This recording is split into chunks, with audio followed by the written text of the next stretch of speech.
আসসালামু আলাইকুম এভরিওয়ান, সবাইকে আমার চ্যানেলে স্বাগতম। আজকে আপনাদের দেখাবো ডিমের শাহী কোরমা। সচরাচর আমি এই শাহী কোরমাটাই বেশি তৈরি করে থাকি। এখানে আমি আমার প্রয়োজন মতো আগে থেকে সিদ্ধ করা 4টি ডিম নিয়েছি। এই ডিমটাকে এবার আমি একটা ছুরির সাহায্যে আলতো হাতে কিছু চির কেটে নেব। এতে করে হবে কি ডিমটা তেলে আর ফুটে উঠবে না। আস্ত ডিম দিলে তেলে ফুটে ওঠার সম্ভাবনা থাকে। আপনারা চাইলে এখানে কাঁটা চামচও ব্যবহার করতে পারেন, চিরটা কেটে নিতে পারেন। এভাবে আমি সবগুলো ডিম একটা একটা করে কেটে নিলাম। চলুন এবার রান্নায় যাই। এখানে একটি প্যানে আমি 2 টেবিল চামচ তেল দিয়ে দিলাম। তেলটা সামান্য গরম হয়ে আসলে আমি ডিমগুলোকে দিয়ে দেব। ডিম ভাজার জন্য বেশি তেলের প্রয়োজন নেই, অল্প তেলে ডিম ভেজে নেওয়া যায়। এবার সবগুলো ডিম আমি দিয়ে দিলাম। ডিমগুলোকে একটু পর পর নেড়েচেড়ে এভাবে বাদামি কালার করে ভেজে নিতে হবে।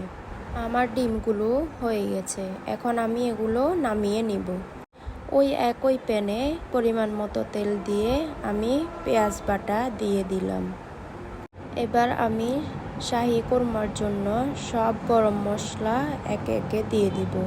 এখানে আমি 3টা তেজপাতা, 3টা এলাচ এবং 2টা দারচিনি দিয়ে দিলাম। এরপর আমি হাফ চা চামচ রসুন বাটা, হাফ চা চামচ আদা বাটা দিয়ে দিব।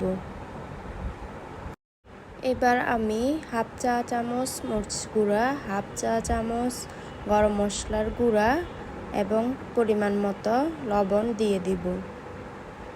এবার আমি সবগুলো উপকরণ একসাথে মিশিয়ে নিব, নেড়েচেড়ে দিব। এখানে আমি শাহী গরম মশলা হাফ চা চামচ দিয়ে দিলাম এবং বাদাম বাটা 2 টেবিল চামচ দিয়ে দিব। এবার আমি ভেজে রাখা ডিমগুলো দিয়ে দিব। এবার ডিমগুলো মশলার সাথে কিছুক্ষণ পর্যন্ত কষিয়ে নিতে হবে। এই মিশ্রণটাকে যত বেশি কষাতে পারবেন তত বেশি ডিমের কোরমার স্বাদটা বাড়বে। বারবার নাড়তে হবে, আবার লক্ষ্য রাখবেন নিচে যেন লেগে না যায়। এবার আমি টেবিল চামচ গুঁড়া দুধ হাফ কাপ পানির সাথে মিশিয়ে নিয়েছিলাম। মিশ্রণটি আমি দিয়ে দিব। এখন আমি 4টা ফালি করা কাঁচামরিচ দিয়ে দেব। এখন কিছুক্ষণের জন্য ডিম আর দুধ এই মশলার সাথে রান্না করে নিতে হবে। এবার এখানে আমি 1 টেবিল চামচ ঘি দিয়ে দিলাম। শাহী কোরমাতে ঘিটা অবশ্যই ব্যবহার করতে হবে। ঠিক যখন থকথকে এবং তেল উপরে উঠে আসবে তখন এটাকে নামানোর সময় হয়ে আসবে। ডিমের কোরমাটা হয়ে আসছে, এবার আমি এটাকে নামিয়ে নিব। এর থেকে ঘন করতে যাবেন না, ঠান্ডা হলে এটা আরও ঘন হয়ে যাবে। এই তো হয়ে গেল আমার ডিমের শাহী কোরমা। আশা করছি আপনাদের এই সহজ রেসিপিটা ভালো লাগবে।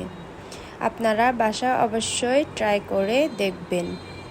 এবার আমি এখানে কিছু পেঁয়াজ বেরেস্তা উপর থেকে ছেড়ে দিচ্ছি।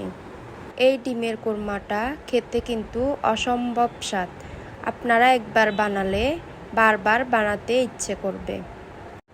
আশা করছি সবাই আমার পাশে থাকবেন আর অবশ্যই চ্যানেলটি সাবস্ক্রাইব করবেন। ধন্যবাদ সবাইকে।